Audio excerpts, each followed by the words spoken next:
P3 problem number 9. 5 times the square root of 5 plus 2 times the square root of 5. These are like terms.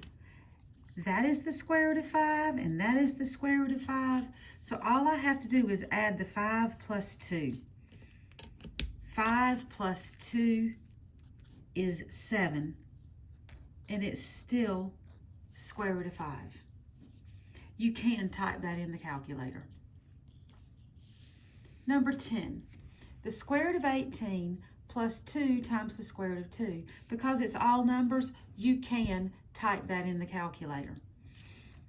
But I'm going to sort of talk you through part of it. So the square root of 18, we can type the whole thing in. The square root of 18 plus 2 times the square root of 2 gives you 5 times the square root of 2, and that's the answer. But if we simplify it piece by piece so you can see what's going on, the square root of 18 is 3 square roots of 2. So that turns into 3 times the square root of 2 plus 2 times the square root of 2. The square root of 2 and the square root of 2 are alike, so we're going to add the 3 plus 2 is 5.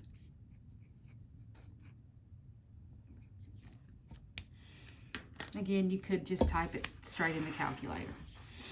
Number 11, we can't type just in the calculator because of the x's. So I'm going to let the calculator help me, but it won't do the whole problem. I'm going to type into the calculator the square root of 108. And that gives me 6 times the square root of 3. So I have 6 times the square root of 3, but x is under that radical, so x is still under there. Minus, now I'm going to type in the square root of 27. The square root of 27 is 3 times the square root of 3.